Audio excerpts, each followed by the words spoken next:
For that, I am going to transfer the remaining centrifugate to a small beaker, and I am going to evaporate this solution to dryness. Possible. Now I am going to transfer the remaining centrifugate to a small beaker, and I am going to keep this for heating. What for? To evaporate this solution. We have to evaporate this solution till it becomes dry. When it becomes a dry solid, we have to continue heating till the ammonia fumes coming from the beaker ceases. Since we have added ammonium chloride and ammonium hydroxide, that ammonium chloride, ammonium hydroxide containing ammonium basic radical will interfere in the identification of sodium ion and potassium ion. Therefore, we have to eliminate ammonium ion. For that purpose, we have to evaporate the centrifugate till it becomes a dry solid. After becoming a dry solid, we have to continue heating to decompose ammonium chloride into ammonia.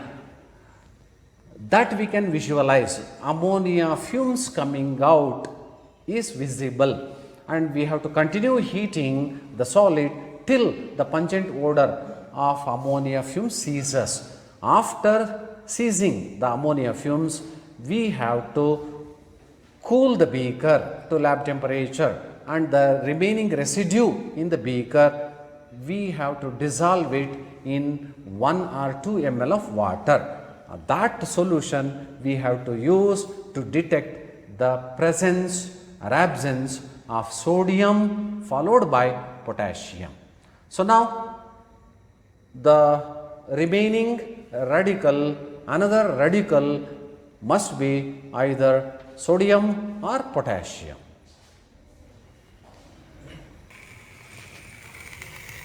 Now you can see that the solution is evaporated. Now it becomes a dry solid. Now that dry solid containing ammonium chloride is decomposing, and also you can observe that fumes coming out. That fumes coming out are ammonia.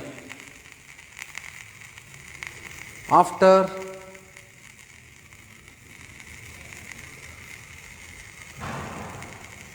expelling out ammonia completely, we have to stop heating. Now you see the ammonia fumes coming out is ceased.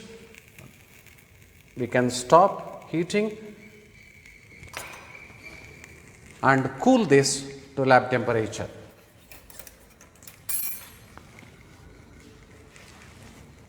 Now I am dissolving this residue with minimum volume of water. I am going to add about 1 or 2 ml of water to the residue, and I stir in a glass rod to get a solution of the residue. Now in this solution, either sodium ion or potassium ion are present. So we have to identify whether it is sodium ion or potassium ion. Since it is a systematic semi-micro qualitative analysis, we have to follow the order and we have to carry out systematically. First, we have to do the test for sodium, then we have to carry out a test for potassium if sodium is absent. Okay, now I am transferring the solution about 1 ml to the semi-micro test tube. I am going to carry out test for sodium. The required reagents are, we need to add about 3 to 5 drops of alcoholic potassium hydroxide followed by potassium pyroantimonate. Now I am adding, since we have potassium hydroxide solution, I add 3 drops of potassium hydroxide and 3 drops of alcohol.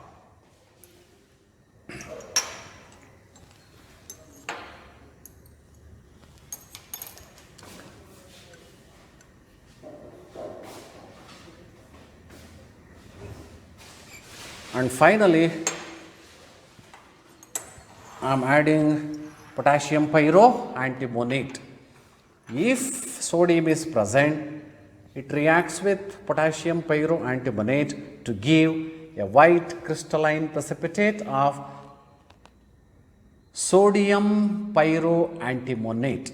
So now we have got white crystalline precipitate of sodium pyroantimonate. In case if white crystalline precipitate is not visible on adding potassium pyroantimonate, we have to scratch the inner wall of test tube with a glass rod. What for? To create electrostatic force, so that with that electrostatic force, small particles of sodium pyroantimonate formed get attract, coagulate and appears as a bigger crystals. I am doing that now. While scratching inner wall of the test tube, to avoid breaking bottom of the test tube, keep the test tube on the palm like this, take a support of palm and hold the test tube with your finger and scratch only inner wall of the test tube. Now, even if you strike bottom of the test tube, since it is supported by your palm, it will not break. Okay, now you can make out the difference. Before scratching inner wall of the test tube, we have observed just white precipitate. You see now, after scratching, you can see fine crystals of sodium pyroantimonate. Okay, now to confirm the sodium, we have to centrifuge this and we have to collect the residue, and using that residue, we are supposed to carry out the confirmatory test for sodium, that is flame test. I am going to centrifuge now. Centrifugation is done. You can see that the residue of sodium pyroantimonate is collected. Mr. Ganesh Reddy is giving me the centrifuge tube containing sodium pyroantimonate. So using this, we can carry out confirmatory test for sodium called flame test by decanting the solution. Now this solution is a waste. I am going to decant. Okay. Now we can collect this residue on a watch glass and we can carry out the flame test. In this salt mixture, since we have got aluminum as one of the basic radical from the third group, another sodium present in the sixth group, we can take salt directly. In case if we get the two basic radical having flame test as confirmatory test, we must take the residue only. However, for this salt mixture, we can take either salt mixture or residue to carry out flame test. Now I am going to transfer this residue to the watch glass.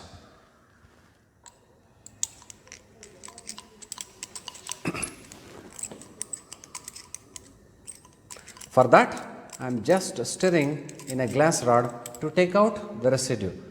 If it is not possible to take out, you can introduce a pencil like this, or we are going to provide you platinum wire to carry out flame test.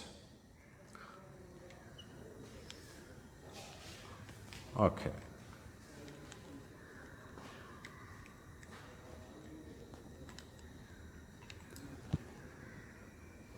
Now I am transferring the residue to a watch glass.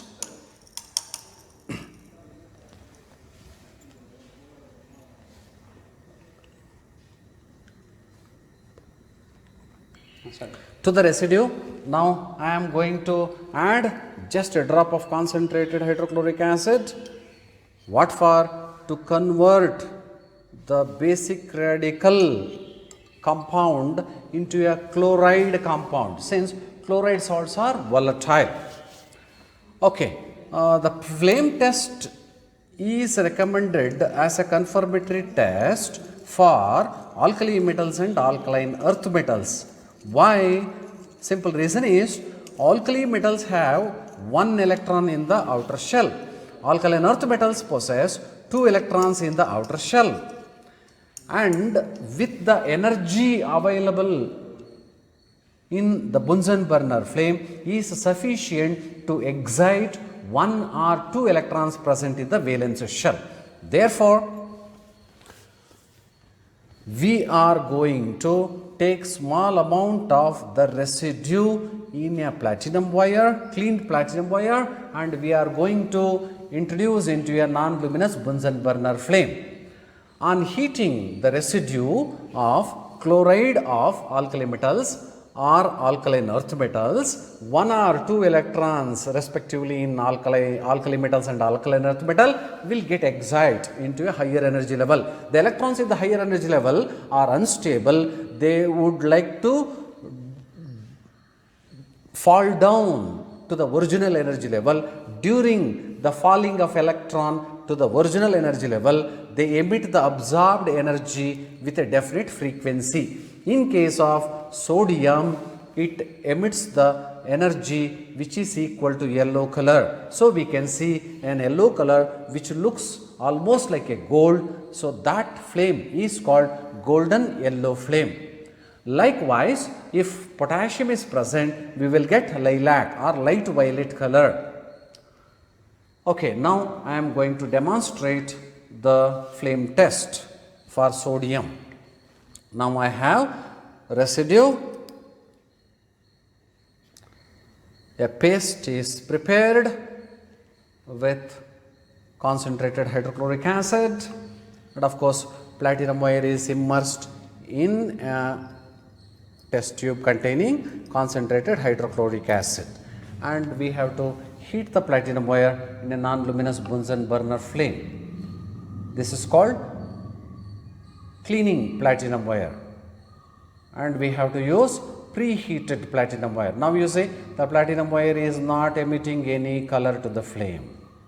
Now this is called cleaned platinum wire. In this cleaned platinum wire, I am going to take small quantity of the paste prepared. This paste is prepared from the residue which we have got in the test, and that residue is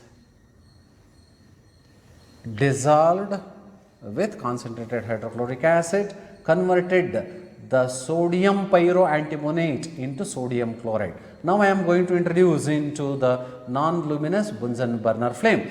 If sodium is present, we will get golden yellow flame. Observe. Can you see now? Golden yellow flame.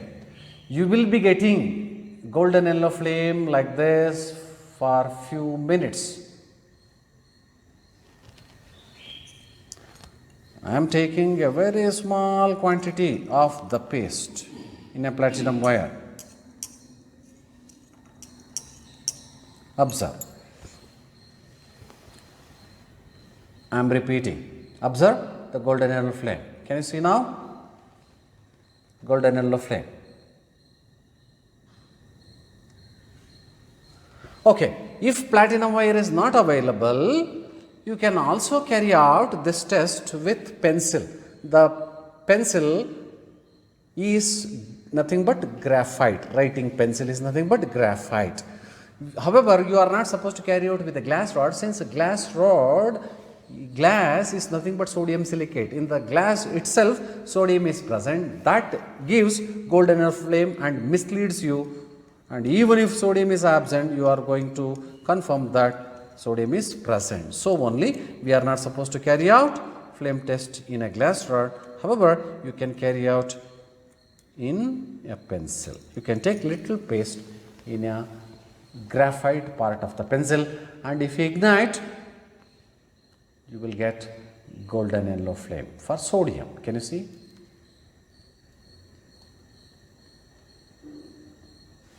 So you will get golden yellow flame for few minutes, since in small quantity of the residue contains millions of sodium. So reason for getting like this characteristic flame for alkali metals and alkaline earth metals, as I have already explained, 1 electron present in the alkali metal, 2 electrons are present in the valence shell of alkaline earth metals. the energy available in the Bunsen burner flame is sufficient to excite 1 or 2 electrons of alkali and alkaline earth metals. The excited electrons, unstable in the higher energy level, they fall down to the original energy level. During their journey back to the original energy level, they emit the absorbed energy with a definite frequency. That frequency of energy in case of sodium is equal to yellow color. Therefore, it emits golden yellow flame. Likewise, in case of potassium, we will get lilac. Likewise, for barium, apple green. Likewise, for strontium, crimson red. Likewise, for calcium, we get brick red. So, with this, demonstration is completed. Finally, you have to write one chemical reaction equation for sodium, and at the end, we have to write the report. So, now how to write procedure for the analysis of basic radical, I am going to demonstrate. Now, I am going to demonstrate how to write the procedure for the analyzed basic radical. You must write the absence of first group and second group. First group analysis is original solution plus dilute HCl, no precipitate, first group basic radical is absent. Original solution plus dilute HCl plus H2S, no precipitate, second group basic radical is absent. Original solution, to that we have added ammonium chloride solid, ammonium hydroxide, dropwise in excess. We have got white gelatinous precipitate. We should write third group basic radical is present, and that is aluminium. Now, after that, we have subjected the obtained residue into centrifugation.